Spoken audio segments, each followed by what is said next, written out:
Welcome back to the A-List, guys, coming at you with your A-List lowdown for Friday the 13th.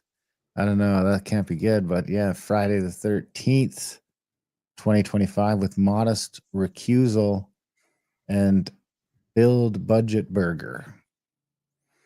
I was going to do build a budget burger. Like Build-A-Bear? Like Build-A-Bear or like Build-A-Berg? Well, or build a burger, like, you can build a burger or build a bear. But yeah, I mean, it's crazy that they're talking about it in the Canadian part of it, like about Build-A-Burger, and they're going to Build-A-Burger. The Bilderbergs? Yeah. I didn't know that. They're just discussing it. I mean, it's going.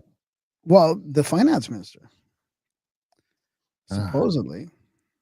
Who's that? Do you want to just jump into that right now, or? Sure.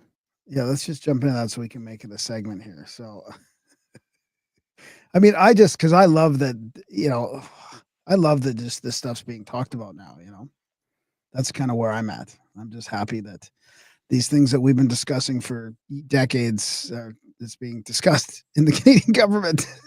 Yeah, just remember last time this happened, we got hoodwinked. Okay, well, let's see what this happens here. This is business of supply. Let's see here.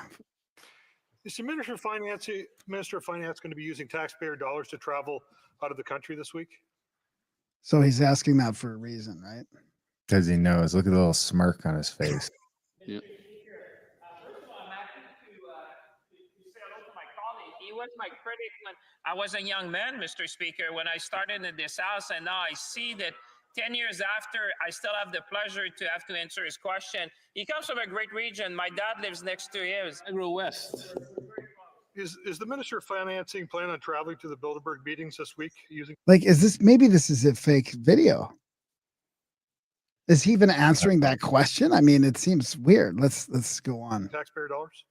Pause it. They never answer the question. Well, that's true too.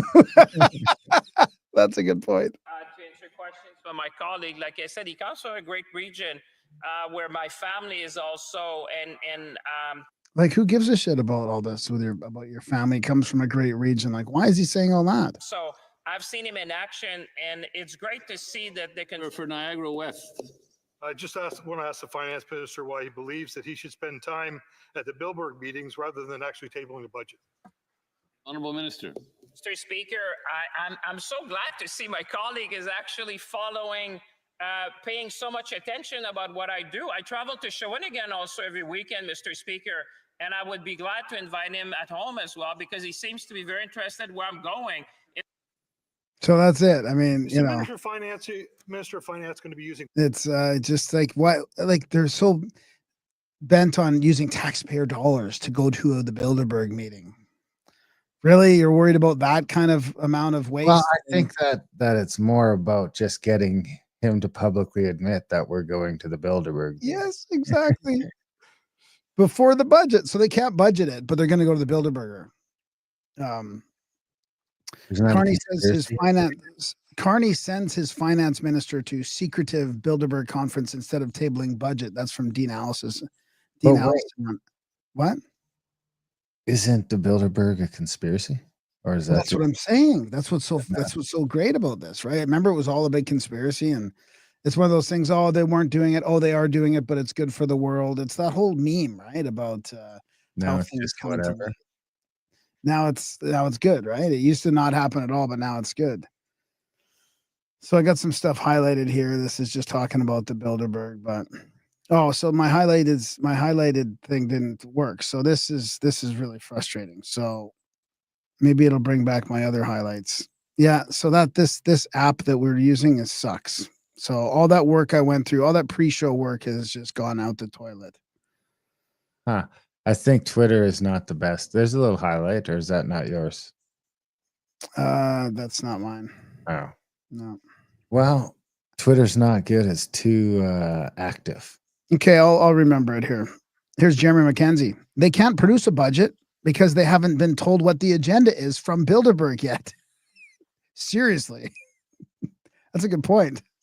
Old Jeremy. Peak liberal arrogance has been restored. Well done, Carney. Mark Carney has attended Bilderberg meetings. He participated in the meetings in 2011, 2012, 2018, 2019, 2022 and 2024, and was a member of the Bilderberg meetings steering committee from 2011 until mid-January 2025. How come he's not going?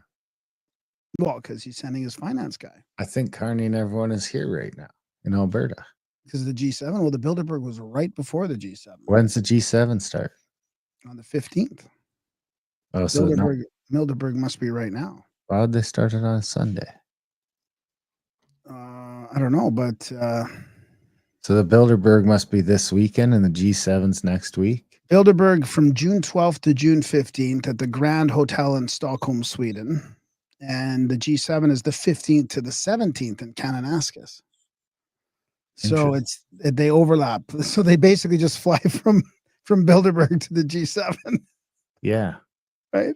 Interesting. They just take their week off and they go to both conferences, right? It's not a week off. What do you mean? I'm sure they're getting paid. Oh, yeah, that's true. So here, I'm going to read this because this is a pretty good, this is from Corrupt Saint. Dear Liberal government, you've truly outdone yourself, Mark Carney, whisking Finance Minister Francois-Philippe Champagne off to the clandestine Bilderberger meeting while Canada clamors for a federal budget.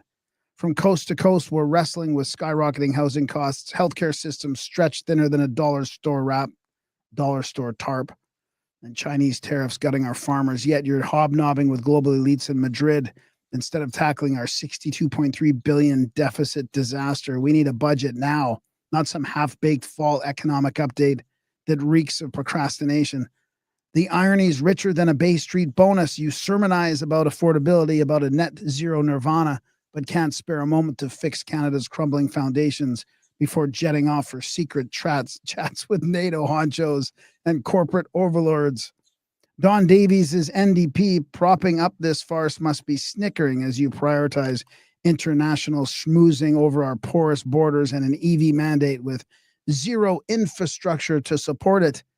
Get it together, Carney. Patch up Canada's gaping wounds before chasing Bilderberg's backroom clout, or we'll be left begging for solutions while you're clinking glasses in Europe's elite hideaways. I just thought that was a very well-written rant. Thank you, Corrupt Saint. Not bad. Yeah.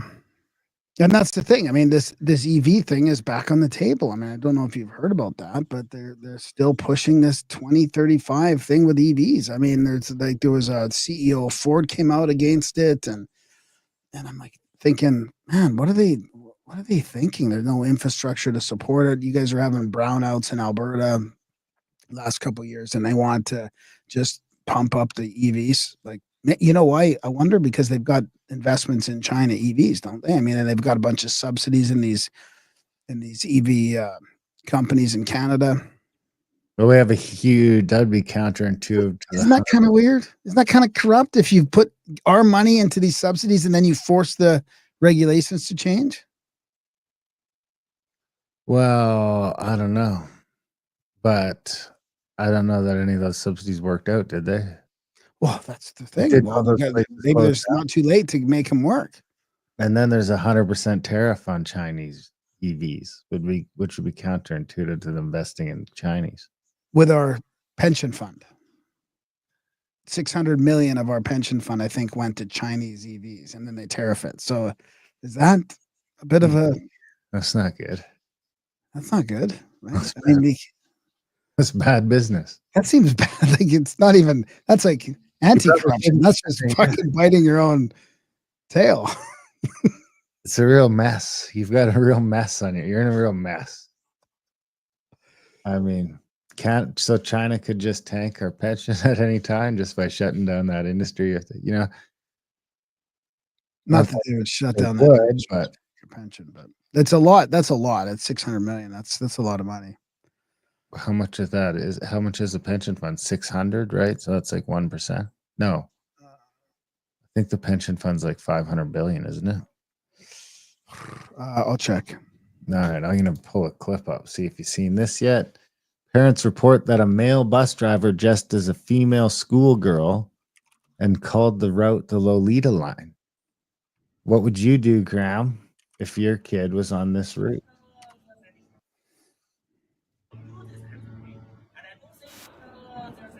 So you picked up the kids dressed like that? Yeah. Okay. Why do you call your bus the Lolita line?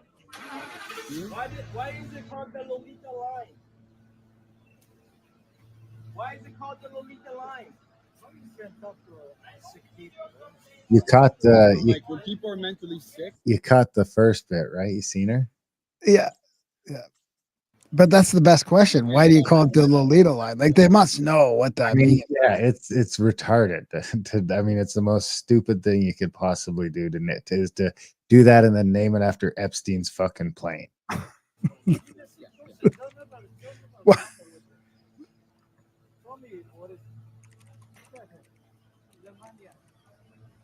Of course, it's the Mexicans that are pissed off about it. Well, yeah, they won't put up with that shit. So How much money do you think they put into that gender affirming policy stuff or the anti-gay propaganda stuff? How much money do you think that school board put into it? What school board? The school board that school bus is running for. That's Woodbridge. That's Woodbridge in Ontario. So you're asking me, is this a real question? It's a real question. Yes. How I much? saw the answer today, but I haven't. Okay, well, give it to me again. Give me the question again. Woodbridge. Yeah, the whole question. Well, how much money have they put in of the taxpayers? Let's say your tax dollars from property taxes. What funds whatever tax dollars funds the school programs? How many millions did they put into this? How much did they spend on this consulting for this type of DEI pride stuff? Oh, out of their budget? Yeah. No, I don't know. Just a total dollar value. I mean, for Woodridge? Yeah. Not for just that, for the whole school, just for the It's school that school district, the Woodridge School District. 150,000. Yeah, I'm trying to find it now. You asked me a question you don't know the answer to. Well, I told you I saw it today, but I'm trying to find it. Huh. I'm searching on X here to see if Hopefully it didn't get deleted. it was from somebody that we're familiar with on X. I just don't know exactly what it is. I think it was 300 and something million. Yeah, that's what I would guess. How much money is the school board getting? Well, I know that's why I was blown away. That's why I should find it before. I mean, I want to find it before we move on. All right, well, I'm going to play a clip and you can keep looking for it. I'll buy you 2.5 minutes here. Okay, buy me a couple of minutes here. But is it going to be about that? No, it's not really, but it's okay. So this is a BC doctor speaking out about what we were talking about earlier today about the BC healthcare system. So this is a Canadian emergency doctor sounds the alarm on our healthcare system and gets threatened with dismissal for going public. This is from Table Salt. Our emergency system is failing. Frontline providers are not allowed to talk about it. Emergency physician Caitlin Stockton is blowing the whistle, alleging the Fraser Health Authority threatened her job after she tried to warn patients the Eagle Ridge Hospital emergency room was at a breaking point. The harassment and muzzling and silencing and bullying of frontline providers needs to stop. On November 18th, 2024, doctors urgently asked Fraser Health for help, saying conditions in the ER were unsafe as doctors became overwhelmed. But their requests were allegedly denied. We were doing everything we could to treat those patients. The people working on that day unquestionably went above and beyond. Some people did fall through the cracks, and it was horrible. With the situation spiraling, doctors posted this sign calling the wait times unacceptable. Fraser Health later obtained CCTV footage of Stockton posting it and allegedly threatened to revoke her hospital privileges and file a complaint against her. Stockton says it's part of a pattern of silencing frontline medical workers. This happens all the time. It happens to nurses, it happens to physicians, and this is why the public doesn't really have the full truth about what's happening in our publicly funded hospitals. The lawsuit also claims the health authority has repeatedly ignored doctors' pleas for help. It says that after the deadly attack on the Lapu Lapu Festival in Vancouver, doctors at Royal Columbian Hospital asked Fraser Health to initiate a Code Orange, a medical protocol that allows hospitals to respond to mass casualty events. But it claims that request was also denied. Stockton says she fears patients are being failed by an overburdened system where medical professionals are punished for speaking out. It feels like one of those dreams where you're screaming for help, but no sound is coming out. And it just drains the life out of you after a while. She says the conditions she witnessed on November 18th are playing out in emergency rooms across Canada. Knowing that you're not providing standard of care to somebody who really needs it is a horrible feeling. It's not the way I was trained. It doesn't feel right. It's not what patients deserve. The suit also alleges Fraser Health has failed to deal with a string of violent incidents at the hospital. As recently as January, staff at Eagle Ridge were attacked by a patient wielding a machete. CBC News has obtained a letter signed by 50 emergency physicians across BC supporting Stockton's claims. She says as she goes public, she hopes more doctors and patients will step forward demanding change. Yeah, it's crazy. I had that one too. Haha, beat you, bitch. Yeah, it's just disgusting. This what's going on. It's good that it's all coming to light, though. I mean, I think it's going to happen. It's going to take a few. Well, that was a CBC clip too. So yeah, exactly. It's going to take a few brave doctors to come forward, and yeah. The problem is how you fixing it at this point, without just making all the doctors Indians. Yeah. Or something, probably just Indians, because no one else wants to come here and be a doctor. Anyone else that's like leaving their country to be a doctor is going to go to the States where they can make money. Yeah, you've seen those memes, right, about how many people are actually leaving Canada as well. It's like a transfer happened. There's a big transfer happening, really. Did you find it? No, I can't find it, dude. I cannot find it. So I've searched through Grok. I've searched on the internet. I just can't. Did you go in and search in the individual profile? What do you mean? Do you know whose profile it was on X? Well, no, I can't remember. It could have been like somebody that recently I saw today, like Kirk Lubomov or somebody like that. But you already looked, so there's no point in me looking. Yeah, I don't think there's any point in you looking. All right. I think I'm just gonna have to give up on it, and because I'm gonna start, going crazy. Yeah. And I even Grok couldn't find it. Well, here is our. Modest Recusal is actually a play on two different clips that I have. This is the modest part. So this is from CTV News. If people haven't heard, no jail time for BC man with, quote, relatively modest child porn collection, judge rules. So Tumblr. Yeah. Oh. A BC man convicted on child pornography charges can serve his sentence in the community. This sounds safe. With the kids. Why not just get him working with the kids? In part because of the relatively modest size of his collection. So it seems like it's not a hardcoreness, it's a size thing, right? It's how much pornography he possessed. A judge has ruled Mark Keenan pleaded guilty to possessing and distributing child pornography in Kelowna Provincial Court and was handed a conditional sentence of 2 years less a day. The 54-year-old will be under house arrest for the first 18 months of his sentence, then bound by a 6 p.m. curfew for the remainder. The court heard RCMP search Keenan's home in 2018 after receiving concerning information about his activity on the social media website Tumblr, and found 6 child pornography images on his electronic devices depicting boys between the ages of 9 and 16. So it's just 6 images, Grab. This is no big deal, right? Just modest. It's just modest. In his May 2nd sentencing decision, which was recently posted online, Judge Andrew Tam noted the size of Keenan's collection sets this case apart from others cited in court, some of which involve hundreds or even thousands of images and videos being seized from other sex offenders. Although there is no strict mathematical relationship between the size of the collection and the length or indeed type of sentence, the size of a collection has often been held to an aggravating factor, Tam wrote. So that means you could just, like, if you just rape someone quick, then you should be okay, right? No, that doesn't have anything to do with the same. That's not what they're saying at all. Just a little rape. No, that's not. It's not the equivalent. It's a false equivalency. Is it? Well, technically it is. Yeah. I mean, Grab a yeah. titty. What?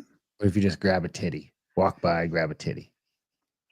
That's a better equivalency, probably. It stands to reason then that the modest collection, while not a mitigating factor, could nevertheless distinguish it from other cases. None of the images depicted penetrative sexual activity, the court heard, though one showed a grown man and a child victim in their hands, with their hands on each other's genitals. The most damning evidence from police statement. Despite pleading guilty to the charges, Keenan maintained that he is not sexually attracted to children and had only stumbled upon the child pornography in 2017 while searching for other images such as sunsets and beaches, according to the decision. That's a hell of a fucking swoop. Keenan was appalled by what he found and decided to start a Tumblr blog to lure out pedophiles so he could report them to the site's moderators in a kind of undercover sting. Oh my God. The judge was Wow. not convinced.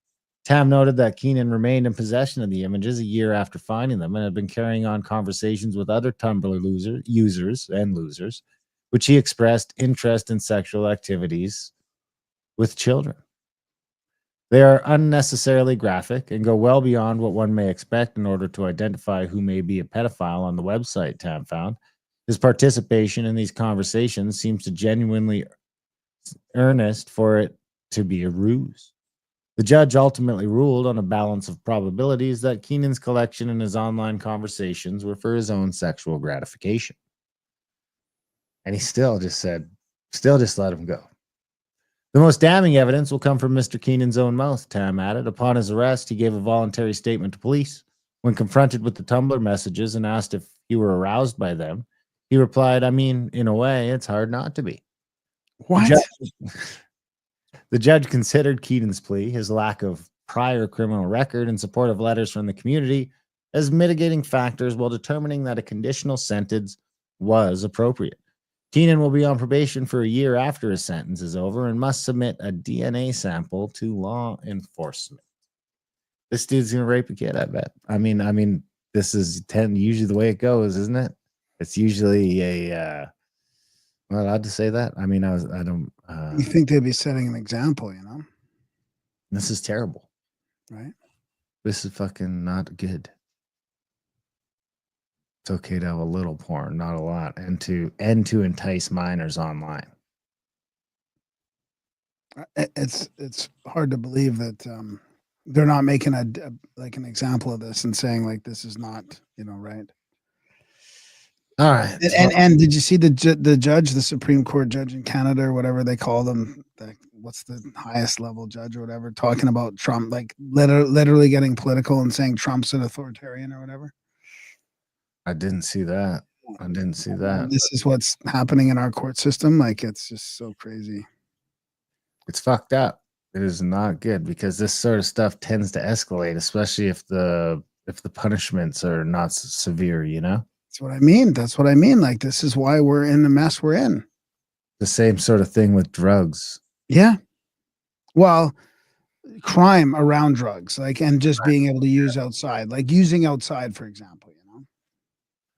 My Elon net is sketching up and down. Let's hope it holds out. Okay, I'll do them back to back so that we can get this, get them both out of the way. Public Safety Minister, our buddy Abagabadiba, or whatever his name was. We were talking. He was the gun guy, right? Public Safety Minister recuses himself from files on 2 terrorist groups. I'll play the clip in a minute, but I thought I had this highlighted. So how do you fix your highlight? You just highlight something? Yeah, sometimes that works. What if I refresh it? Oh, that won't work. That'll erase it probably. Oh, now the ad is there again too. So this is, what's his name again? Gary Anandasangari. The cabinet minister leading Prime Minister Mark Carney's border security push, border security. The dude's doing border security.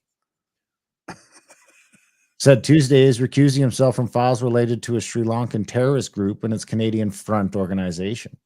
In a statement sent to Global News on Tuesday, the Public Safety Minister Gary Anandasangari said he had stepped back from any matter related to the Liberation Tigers of Tamil Eelam or the World Tamil Movement.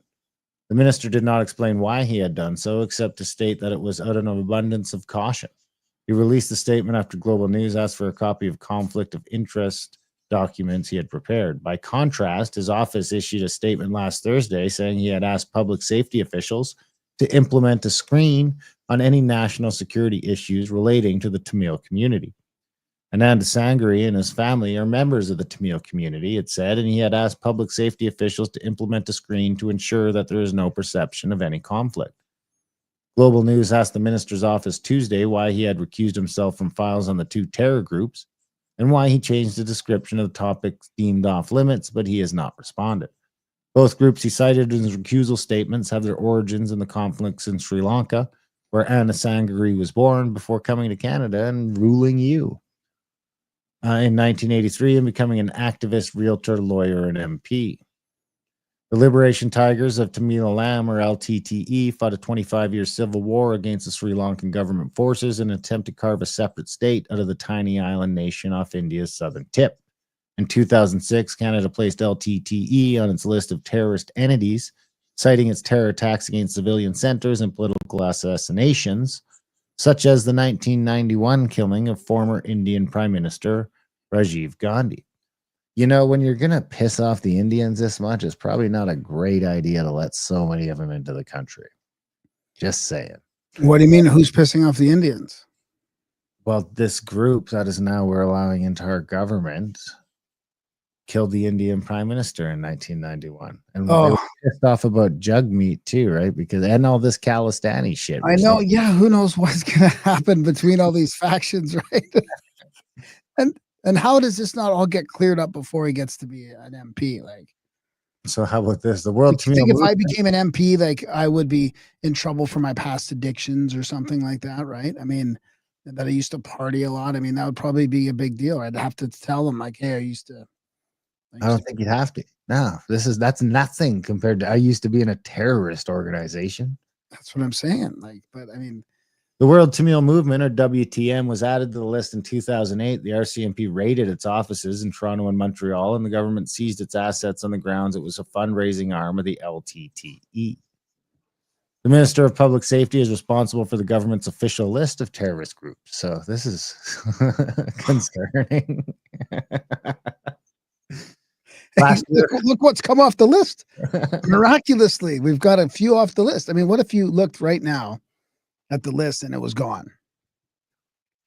Last year, then, when Dominic LeBlanc was minister, he recommended the LTTE and World Tamil Movement remain listed. Oh, okay. According to Public Safety Canada, well, there have been no known LTTE attacks in recent years. Remnants of the group have continued to operate in Sri Lanka and India's Tamil Nadu.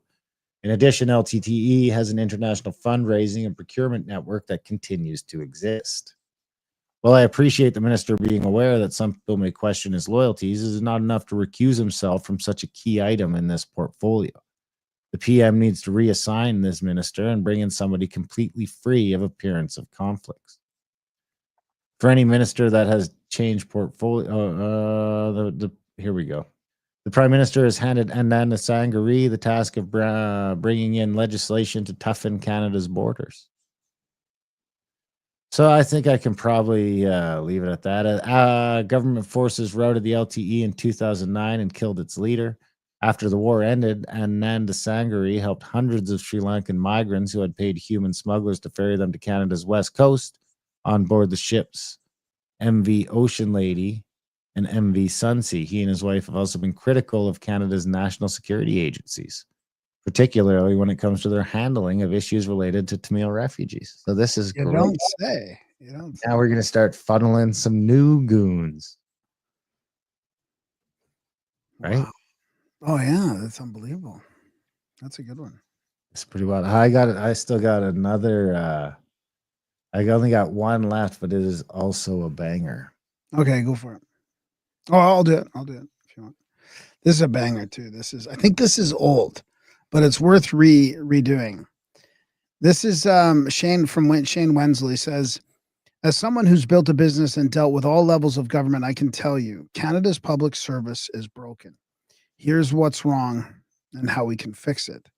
So this is a video of this lady who was investigating the contracts for professional services. Darren, you remember that? Yes. Given the investigations you've done so far on McKinsey and GC strategies, do you have a sense at this point of how widespread these issues are in the public service? Well, I can only speak to those two elements, and in both cases, the vendors represented a really small percentage of what was spent on professional services contracts by the federal government. But in the McKinsey work, we had looked at 10 crown corporations and 10 departments. In this audit, there's 31 federal organizations, including one crown and departments.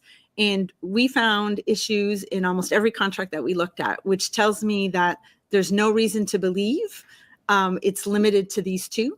And it's time for the public service to go back to the basics and understanding procurement rules and why they should be followed. That's pretty crazy, eh? That's pretty wild. To just understand basic procurement rules and like that's how far we've come. I mean, we used to do government contracts in the 90s and the early aughts, right? For the helicopter maintenance and stuff, right? And it was hard to get government contracts. You had to go through a bunch of hoops. I mean, you're sure you'd become kind of favorable because you had capabilities and all that, but you had to go through a whole bunch of hoops to get government contracts. It's kind of hard to believe it's gone that sour since then. But anyways, I wasn't quite finished with that. Oh, but I can stop. No, I had stopped the share by mistake when I tried to shut off the video, but I guess that let me finish this guy's post on this. So Canada's public service is broken, political interference, bloated because I'm going to try and keep this in mind for like how long it's been. 20 years since I worked with government contracts. 20 years or more, 20 to 30. Bloated management, entrenched union culture have eroded an institution once trusted to serve Canadians. It's time we face this reality head on. It's unelected political staffers and some elected officials driving public policy behind closed doors. Many have little real world experience, yet they shape decisions impacting every Canadian. I mean, this is what we talk about, right? This is the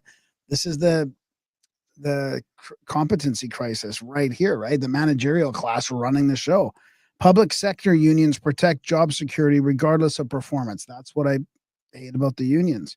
Seniority trumps merit. That's what I've always been pissed off about, making it almost impossible to discipline or remove underperforming employees. This fosters mediocrity, not excellence. That's the main thing. Look no further than the Phoenix pay system disaster. Launched in 2016, it caused pay issues for 80% of federal workers, with costs ballooning past $3.5 billion. This is a system of deeper dysfunction. And here's how we fix it. Restore accountability to elected officials. Good luck. Reform union contracts to reward performance. Good luck. That'll never happen. Streamline management. Good luck. Hire and promote based on merit. Yeah, maybe. Our public service must serve Canadians, not insiders. So there's a bunch of people obviously agreeing about how inefficient they are and how clueless they are. And so anyways, that's there's a nice Alberta picture for you, buddy. Land of the free. Yeah, Alberta. As a builder, you should know homes with rotten foundations plagued with endless issues are not a good candidate for renovation. They need to be abandoned so a new home can be built from scratch. Independent Alberta is the only way forward. Yeah, I like it. All right, so there. Sorry, I just wanted to finish up that. No problem. This is my last piece of the day. This comes from an article that was posted in The Economist and then deleted a couple hours later. No way.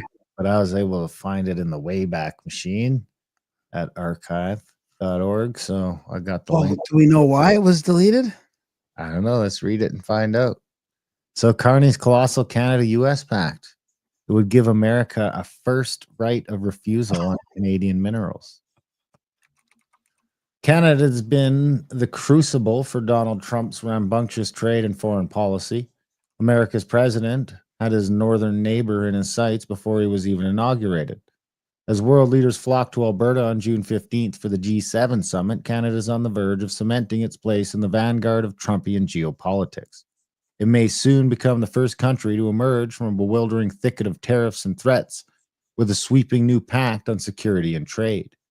Caprice has been Mr. Trump's calling card, so no one is declaring a done deal, but its outlines have already been negotiated. Mr. Trump will lift the tariffs on Canada's exports in exchange for guaranteed access to the country's critical minerals.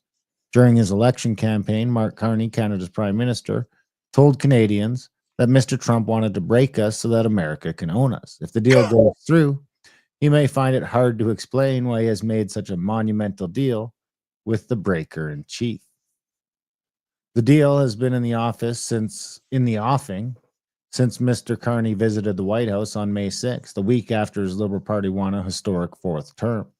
At Mr. Trump's Oval Office press conference, Mr. Carney declared that, having met with the owners of Canada during the course of the campaign, it's not for sale.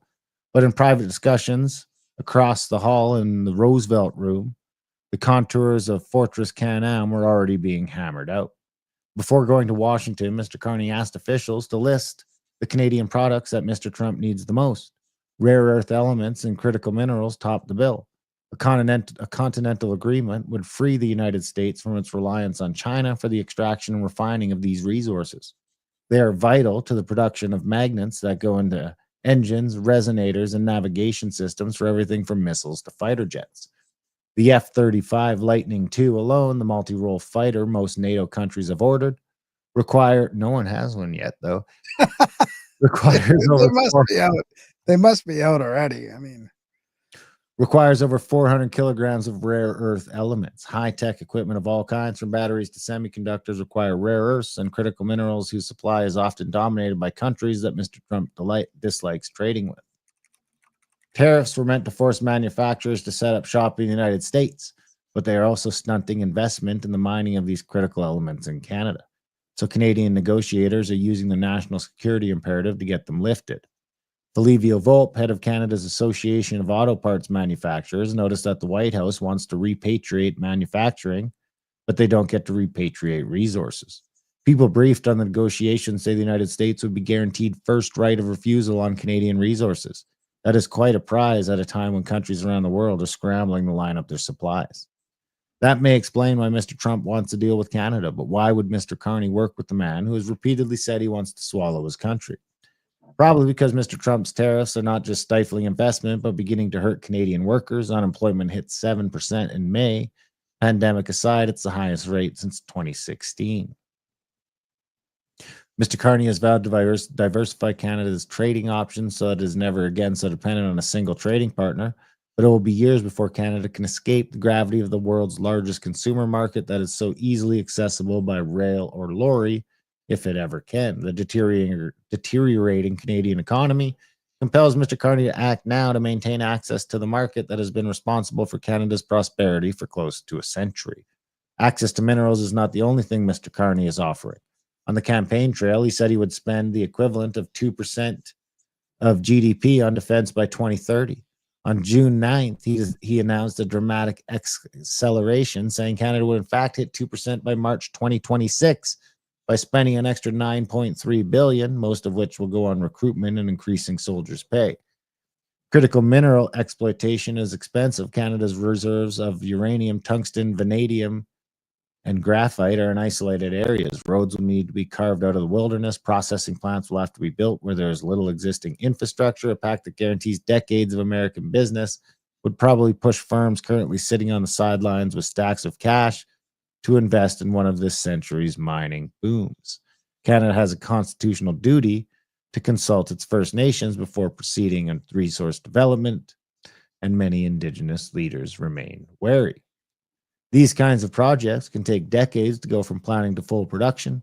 Any deal would almost certainly only bear fruit beyond the political lifespans of both Mr. Carney and a president who favors leverage over the letter of agreements he has championed. The peril to the national security of the United States might tame that Trumpian tendency in this instance. So nothing about the business dealings of Carney and Trump directly, I guess, in The Economist there, right? No, just that we gave him first. I think the reason they pulled it is because of the first right of refusal there. I mean, there it is right there. Jackie Tarr, co-owner of Canada. We should change our bios to say that. We are co-owners of Canada. Remember when Carney said he checked with the owners of the country? I'm not changing. Economist America's editor Hal Hodgson emailed, "We withdrew the story on Canadian trade talks shortly after publication because we were not satisfied with the sourcing." Translation, we published a bullshit piece and got called out for it, so we're going to pretend it never happened. Right? I guess we'll find out if the U.S. starts taking all our minerals. First right of refusal. I mean, they should have the first right of refusal. I mean, this should be like, we should be open up for business. We should be open for business. Shouldn't we get the first right of refusal? Well, of course, that wouldn't. That's beyond. It's even beyond that, right? This is ridiculous. It's whatever we don't need. Once it is used up in Canada and whatever else we have, we should sell it to the States. I mean, exactly, and we should accelerate a bunch of industries at the same time. Yeah, but it's not. I don't think it's gonna happen. I mean, what's your initial thought after a month or two of this? You know, we're going to be the greatest country in the G7 and all this, and then too soon to tell. Too soon to tell. I will say that my last bill was 40% less without the carbon taxes and stuff. Wow, really? Yeah, I've got to take a look at hydro bill. Yeah, be careful with those. The way they don't make them easy to read. They do some weird averaging out or some weird stuff. Well, I don't have the averaging. I just have to compare like the gigajoule, how much energy I actually used, and see what it comes down to. I had this segment from last week that I saved her from a couple days ago. I can do it now if you want. It's the GDP per province. I mean, I was going to do that or the $30 million ferries. Apparently, we're buying ferries from a Chinese company. I mean, we can't even build our own ferries. Like, it's, dude, what's going on? So what do you want to hear? I want to hear the ferries. Okay. This is a weird one. Hope it comes off okay here. Jeff Kibble just confronted Chrystia Freeland with a straightforward question. This is from Harman Bangu. Is he like who is he? He's the MLA for Langley Abbotsford, Conservative Caucus, BC. Langley? Will the Liberals attach a common sense condition to BC Ferries' $30 million subsidy that they buy Canadian-built ships? Why are we handing billions of dollars to China to build ferries that could be built right here at home? Freeland's response? Shocking. So there's a $30 million subsidy. Common sense condition to BC Ferries' $30 million subsidy that they buy Canadian-built ships. So I guess we're giving a subsidy to BC Ferries because they're so inefficient. I mean, I should be careful, but and then they're going to be spending billions with this Chinese company to build them. Member for Cowichan, Malahat, Langford. Mr. Speaker, BC Ferries just announced that they will purchase 4 new full-sized ferries from a Chinese state-owned company rather than from a proven Canadian shipbuilder such as Seaspan in North Vancouver. Yet the Liberals are set to hand over $30 million to BC Ferries, while BC Ferries hands over critical jobs, investment in industry to China. Will the Liberals attach a common sense condition of buying Canadian-built ships to BC Ferries in order to receive their $30 million subsidy? Great question. What a concept, eh? Canadian-built ships?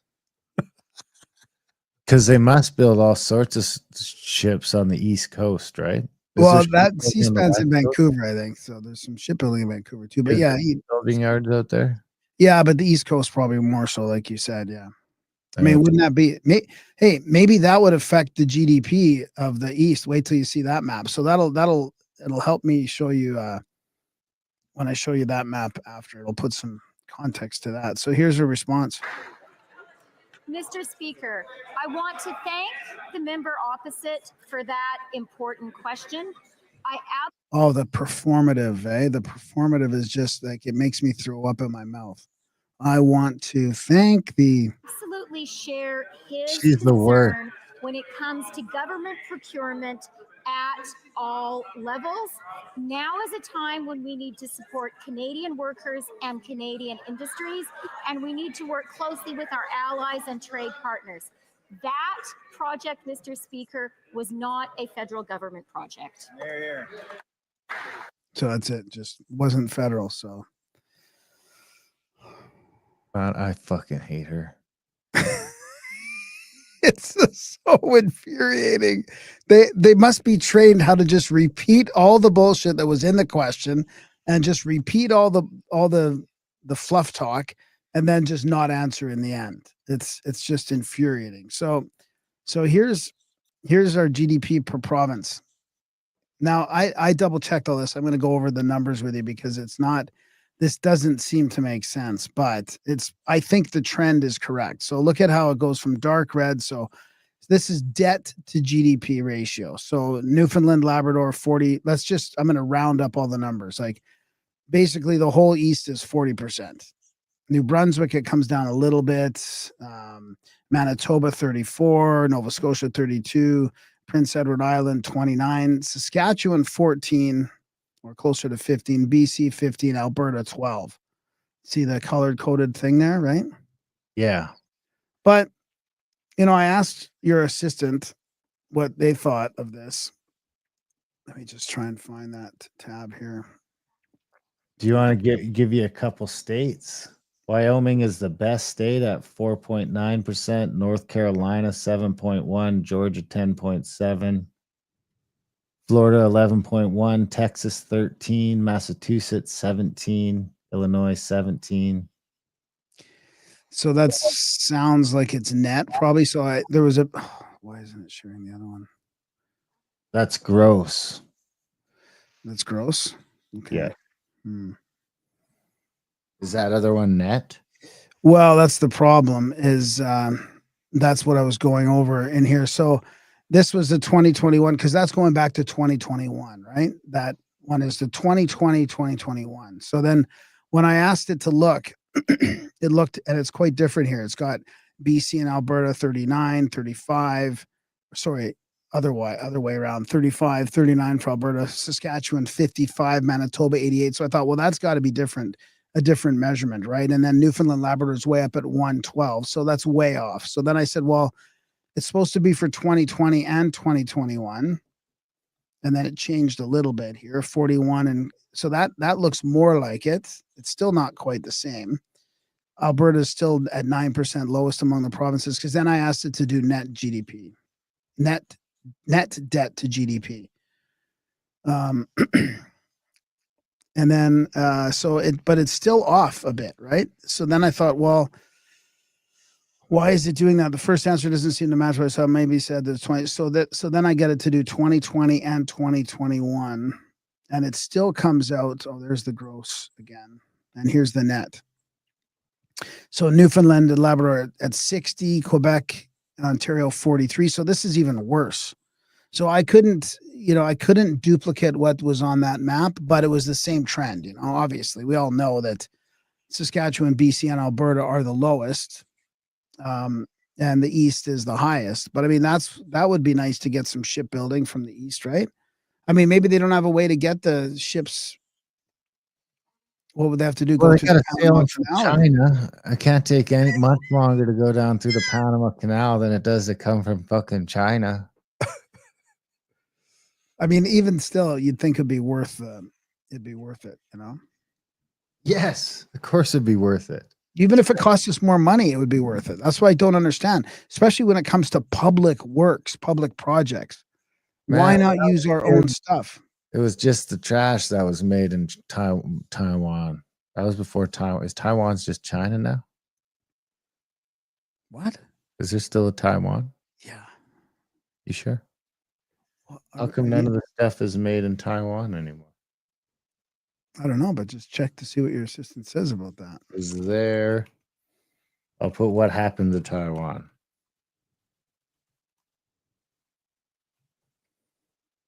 Let's see. Is currently navigating a complex landscape marked by heightened security concerns. Huh. Seems like it's still a country. Yeah, it should be. But I mean, China's overtaking the manufacturing, obviously.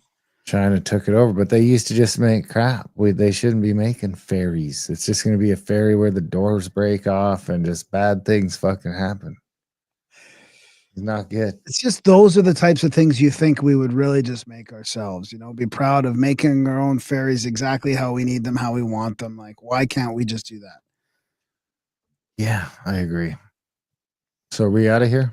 I think we're out of here, yeah. All right, guys. Well, if you like it, like, subscribe, share, comment on YouTube, all that good stuff. You can check out a-list.ca if you want to listen to the podcast form of this or support us or all that kind of fun stuff. Check out Grimerica.ca for other podcasts, GrimericaOutlawed.ca, contact@thecabin.com for trips and events, adultbrain.ca for all sorts of audiobooks and ebooks and print books and publishing books and all that kind of fun stuff. Other than that, we love you guys. Thanks for listening, and we will see you next week.